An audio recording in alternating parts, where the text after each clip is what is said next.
Hello there, my fellow humans. I am a skinny little point guard, and this is my first video.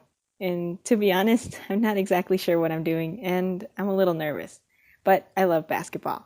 I love watching the NBA, watching college basketball, watching the WNBA, but most importantly, I love playing basketball.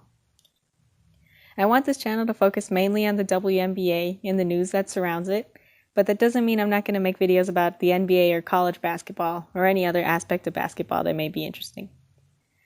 Well, with that, let's get into the games from yesterday. Up first, we got the Washington Mystics versus the Indiana Fever.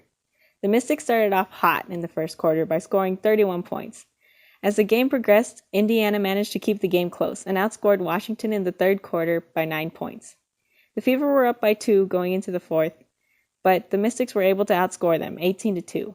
The final score was 76-62, giving Washington their 7th straight win.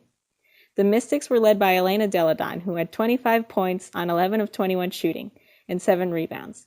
In this game, Indiana Fever player Candice Dupree became the 9th player in WNBA history to reach 6,000 points, which is an amazing accomplishment and a big milestone in a player's career.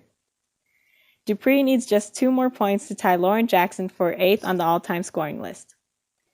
Diana Taurasi from the Phoenix Mercury currently leads this list. The Fever are currently last in standings with 5 wins and 27 losses, and I don't see them entering the playoff picture anytime soon, as they're likely to develop their younger players while trying to draft high in the drafts. Whereas Washington is fighting for that second seed so that way they can skip the first round of the playoffs because of this relatively new playoff format in the WNBA. Next up, we have the New York Liberty at the Las Vegas Aces. The New York Liberty entered the game with many of their players benched because of injuries, including their star player Tina Charles, who was out because of back spasms. And this showed right away. The Aces started off the game by getting the job done on both sides of the floor. They limited New York to just 10 points, while grabbing 31 points on the offensive end in just the first quarter alone. New York fought hard to keep up with the Aces and pulled within single digits at the end of the third quarter. The Aces were up by 9, 62-53, going into the fourth.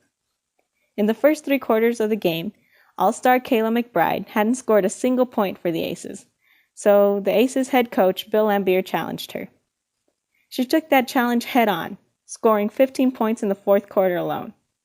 This helped the Aces pull away with a much-needed win that ties them with Dallas for that last playoff spot.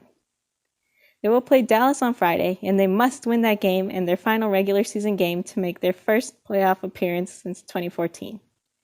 If they only win one more game, and if Dallas wins one more game, then Dallas will get the tiebreaker and get that last playoff spot, pushing Las Vegas out of the playoffs. For this game, the Aces were led by A'ja Wilson and Kayla McBride. A'ja had 19 points, and 18 of her 19 points were scored in the first half alone. And of course, Kayla McBride's points all came in the fourth quarter, where she scored 15 points. I'm pretty sure they got this win because of her. The Aces are really looking to push for the playoffs, and I think they can do it. And if not, they're going to be the young team to watch next year. In my opinion, they're just like the 76ers of the WNBA.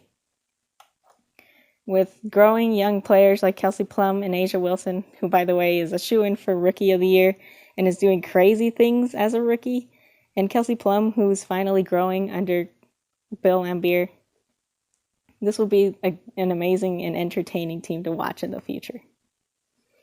And not to forget that they have an all-star on their team who they can learn from. Anyways, this was a short little recap of the 2 games from yesterday, and I hope y'all enjoyed the video. Please like and subscribe and hit the bell.